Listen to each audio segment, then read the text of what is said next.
आज फिनगी पंचायत के एक वार्ड नंबर 7 के 9 के एक महादलित टोले में आज हम लोग आए हैं।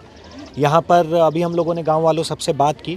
लगभग 280 वोटर हैं यहाँ पे। सभी का प्रपत्र यहाँ पे दे दिया गया है और उसको कलेक्ट भी कराया जा रहा है और उनके विकास रजिस्टर के माध्यम से दस्तावेज मान के अपलोड किया जा रहा है।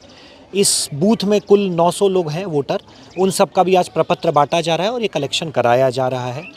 तो इसमें मेन प्रक्रिया यही है कि जितने भी मतदाता हैं सिवाय मृत और पूर्ण रूप से परमानेंट पलायित जो हैं, उनके अलावा जितने भी मतदाता हैं उनका नाम हम लोग वापस वोटर लिस्ट में जोड़े। उसके लिए आज ये प्रक्रिया के लिए आज इस गांव में आकर हम लोग बात किए हैं। लोग भ्रांतियाँ बहुत फैला रहे हैं कि ये गलत हो रहा है और लोगों को डॉक्यूमेंटेशन के बारे में पता भी नहीं चल रहा है कि कौन डॉक्यूमेंट 2003 के हिसाब से कब कौन सा डॉक्यूमेंट देना है। जी देखिए, जहाँ तक भ्रांति फैलाने की बात है तो उसमें एक बार स्पष्ट कर दिया जाता है कि जितने भी भोजपुर जिला के और जिस भी बूथ के पंचायत के जितने मतदाता हैं 100% प्रपत्र BLO और अन्य वॉलंटियर्स, जैसे यहाँ पर भी सेविका हैं, जीविका की दीदियाँ हैं, उनको भी दिया गया है कि वो लोग भी प्रचार प्रसार करके बांटें और सभी मतदाताओं का प्रपत्र कलेक्ट करके हम लोग अपलोड कराएंगे ही।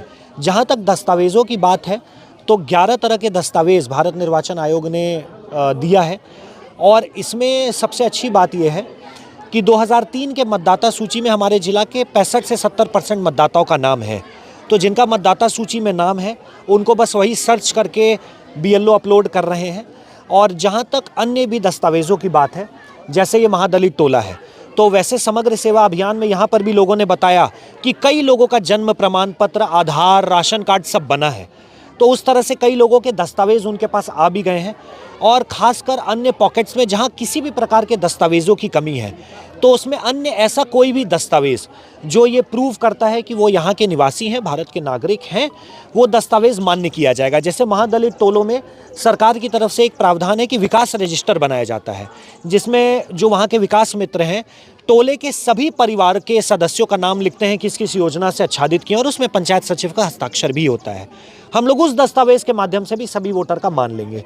तो ऐसा कोई भी दस्तावेज़ जो यहाँ के निवासी होने का प्रमाण करते हैं, इसके भी आगे जाके जैसे कई लोगों के पास पुराना खतियान होता है जो उनके दादा परदादा पिता के नाम पे होता है, वो भी दे देंगे पूरा परिवार और उसके साथ वो सत्यापित कर देंगे कि बाकी उनके परिवार के मेंबर हैं, हम उनको पूरे परिवार के लिए मान लेंगे।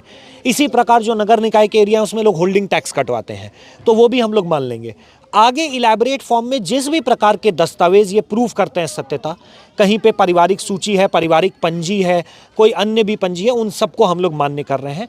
तो भ्रांतियों को मैं ये कहना चाहूँगा कि एक्सरसाइज किसी भी प्रकार से किसी का नाम काटने के लिए नहीं है। ये एक्सरसाइज इसलिए है कि हमारी मतदाता सूची, क्योंकि कई लोगों का अर्बन माइग्रेशन हुआ है, कई लोगों की मृत्यु हुई और कई लोगों का हम लोगों को ये भी पता है कि दोहरी प्रविष्टि है।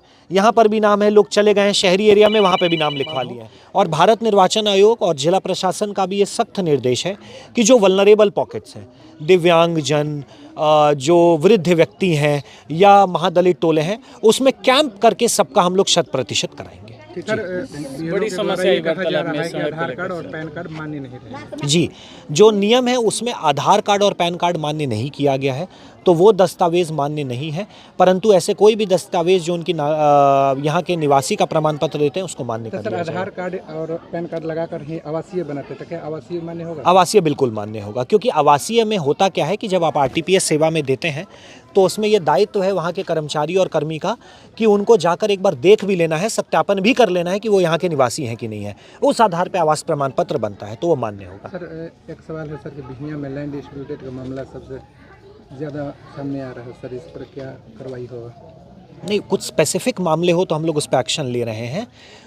जो भी है उसका हम लोग जो भी राजस्व के संबंधित है उनका डिस्पोजल भी कराया जा रहा है। एक सवाल सर है कि स्टेट हाईवे 102 पे नो एंट्री लगा हुआ है, मगर अभी भी बड़ी गाड़ियां चल रही है बालू और या गिट्टी लेकर के। SH 102 पे और पूरे ज़िला में हम लोगों ने जो ये रूल बनाया है कि विधि व्यवस्था और ट्रैफिक को लेकर कि हम लोगों के पर्टिकुलर टाइम जोन्स हैं जिस पे नो एंट्री लगाए गए हैं। अभी हम लोगों ने, क्योंकि माइनिंग का सीज़न ख़त्म हो गया, इसको 8 से 8 किया है। लगातार हम लोग फ़ाइन भी कर रहे हैं, करोड़ों का फ़ाइन इसमें किया गया है और जो भी अनाधिकृत रूप से उस पर लगाया जा रहा है। मेन इसमें यह है कि हमारा किसी भी प्रकार का बालू का मूवमेंट भी अवरोध ना हो और लोगों को भी किसी प्रकार की कठिनाई ना हो। उसको लेकर जो भी इंफ्रास्ट्रक्चर की आवश्यकता है, रास्तों की है, जैसे बिहिया चौरस्ता है, वहाँ पे अभी हम लोग जिला खनन निधि से दोनों तरफ जल निकासी के लिए नाला भी बनवा रहे हैं और उसका चौड़ीकरण के काम का भी टेंडर हो गया है। इसी प्रकार ओझलिया मोड़ से भी हम लोग एक रास्ता बना रहे हैं। तो आगे के 1 वर्ष के अंतर्गत बहुत सारी चीज़ें की जा रही हैं जिससे इसका समाधान हो सके।